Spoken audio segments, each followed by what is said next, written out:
Taste the Daily. புரட்சி தலைவி அம்மா தலைமையிலான ஆட்சியின் போதே கீழடி ஆராய்ச்சி குறித்து நடவடிக்கைகள் எடுக்கப்பட்டதாக எதிர்க்கட்சித் தலைவர் எடப்பாடி கே பழனிசாமி பேட்டி. கீழடி அகழாய்வுக்கு அதிமுக ஆட்சிதான் காரணம் என்றும் திட்டவட்டம்.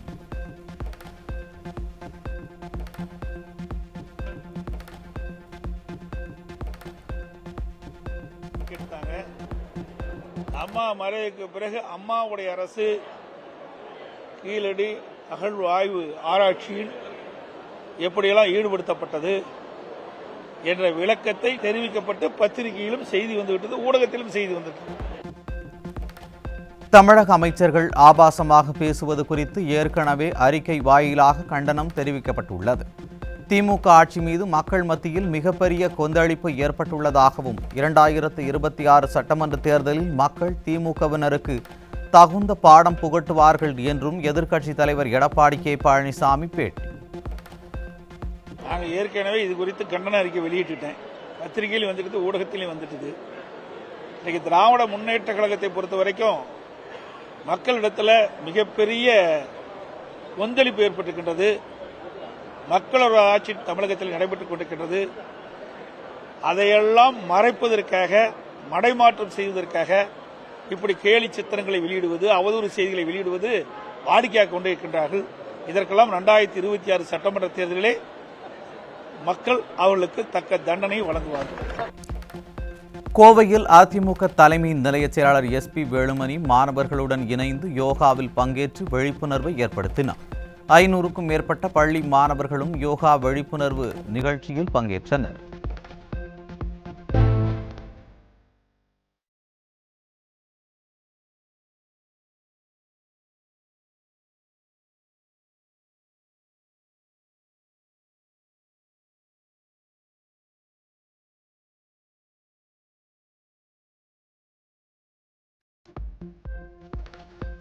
கள்ளக்குறிச்சி மாவட்டம் திருக்கோவிலூர் பகுதியில் 10ஆம் வகுப்பு படிக்கும் 15 வயது சிறுமிக்கு பாலியல் தொல்லை கொடுத்து கொலை மிரட்டல் விடுத்தவருக்கு வலைவீச்சு.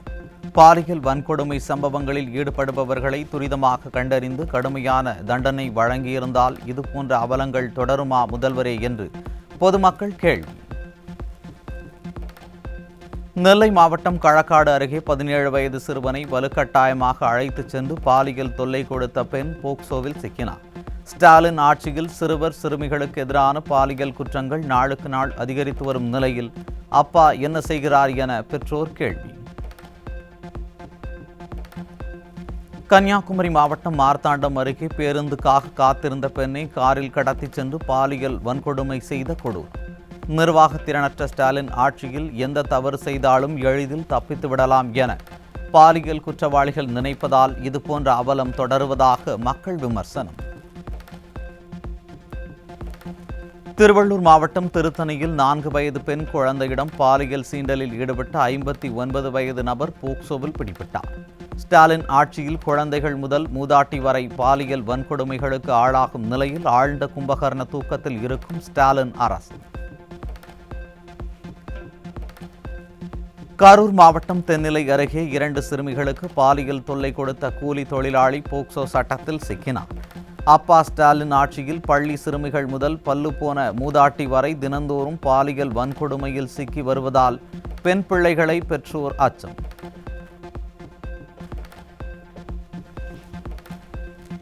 சென்னை மடிப்பாக்கத்தில் வீட்டில் தனியாக இருந்த பெண்ணிடம் அத்துமீறியதுடன் ஆபாசமாகவும் பேசிய ஆன்லைன் டெலிவரி நபர் சிக்கினார்.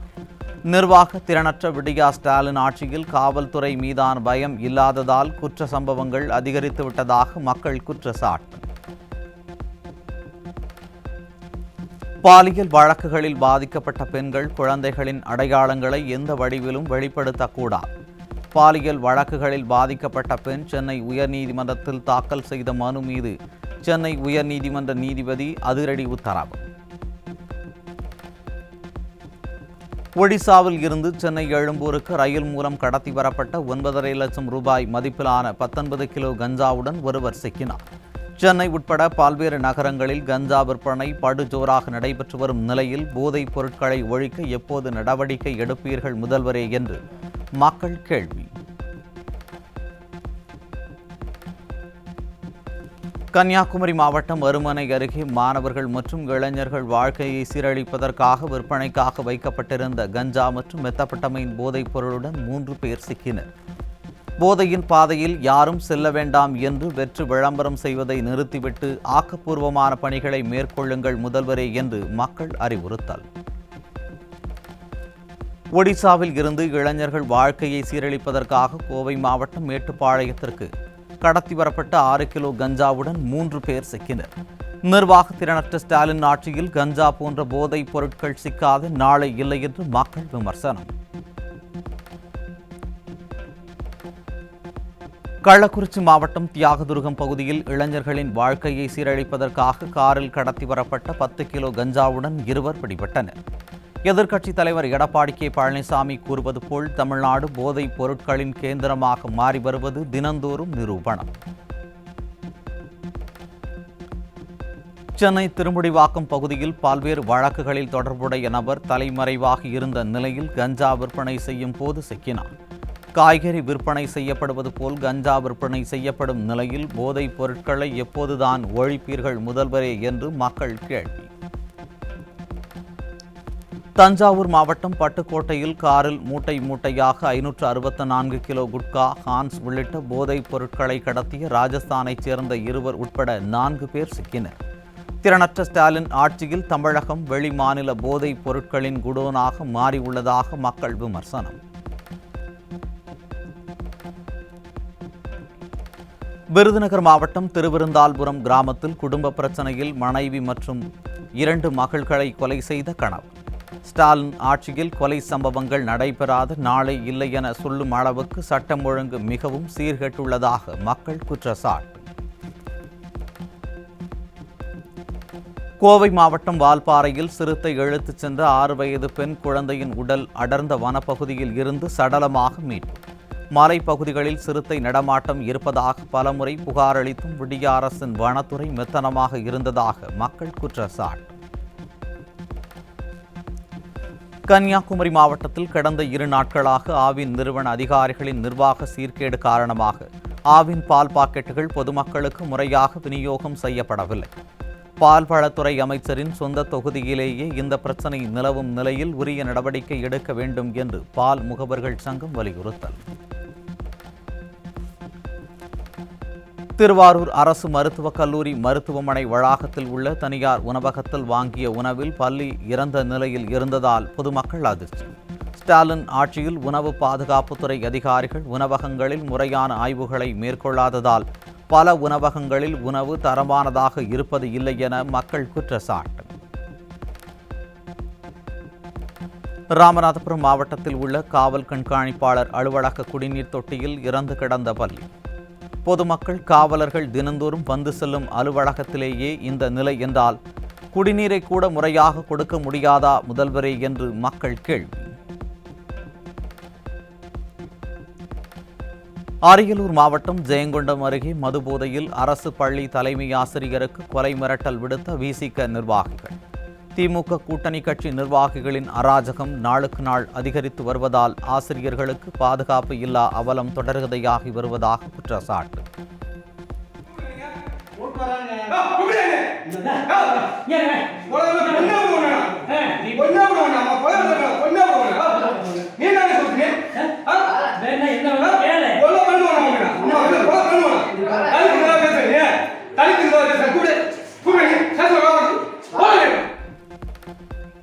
கள்ளக்குறிச்சி அரசு மருத்துவக் கல்லூரி மருத்துவமனையில் மருத்துவர்கள் கவன ஈர்ப்பு ஆர்ப்பாட்டம். தரம் உயர்த்தப்பட்ட மாவட்ட அரசு மருத்துவமனைகளில் மருத்துவர்கள் மற்றும் செவிலியர்களை நியமனம் செய்யாத ஸ்டாலின் மாடல் அரசுக்கு எதிராக கோஷம். கள்ளக்குறிச்சி மாவட்டம் சங்கராபுரம் அருகே போலி மருத்துவராக செயல்பட்டு மருந்தகத்தில் சட்டவிரோதமாக கருக்கலைப்பில் ஈடுபட்ட மருந்தகத்தின் உரிமையாளர் உட்பட 4 பேர் சிக்கினர். போலி மருத்துவர்களின் எண்ணிக்கை நாளுக்கு நாள் அதிகரித்து வரும் நிலையில் விளம்பர மாடல் மாசு என்ன நடவடிக்கை எடுக்கப் போகிறார் என மக்கள் கேள்வி. உலக பல்கலைக்கழக தரவரிசை பட்டியலில் சென்னை அண்ணா பல்கலைக்கழகத்திற்கு 465வது இடம். கடந்த ஆண்டு 383வது இடத்தில் இருந்த பல்கலைக்கழகம் 83 இடங்கள் சரிந்து தனது தரத்தை குறைத்துள்ள நிலையில் இதுதான் திராவிட மாடல் உயர்கல்வியின் லட்சணமா என மக்கள் கேள்வி. தமிழக கேரள மாநில எல்லையில் உள்ள மூணாறு அருகே அரசு மேல்நிலைப் பள்ளி வளாகத்தில் தெருநாய்கள் கடித்ததில் 6 மாணவ மாணவிகள் காயமடைந்ததால் பெற்றோர் அதிர்ச்சி. தெருநாய்களை கட்டுப்படுத்த இரு மாநில அரசுகளும் உள்ளாட்சி அமைப்புகளும் நடவடிக்கை எடுக்க வேண்டும் என்று பொதுமக்கள் வலியுறுத்தல். தூத்துக்குடி மாவட்டம் கோவில்பட்டி மற்றும் இனாம் மணியாச்சி ஆகிய இரு பகுதிகளில் வீட்டின் பூட்டை உடைத்து 44 சவரன் தங்க நகை 1 லட்சம் ரொக்கம் கொள்ளை போனதால் பொதுமக்கள் அதிர்ச்சி. ஸ்டாலினின் ஏவல் துறை ஆழ்ந்த கும்பகர்ண தூக்கத்தில் இருப்பதால் கொள்ளையர்கள் சர்வசாதாரணமாக சுற்றித் திரிவதாக மக்கள் குற்றச்சாட்டு. சென்னையில் ஆபரண தங்கத்தின் விலை சவரனுக்கு 200 ரூபாய் அதிகரித்து 1 சவரன் 73,880 ரூபாய்க்கு விற்பனை. கிராமுக்கு 25 ரூபாய் அதிகரித்து 1 கிராம் 9,235 ரூபாய்க்கு விற்பனை செய்யப்படும் நிலையில் நகை பிரியர்கள் கவலை.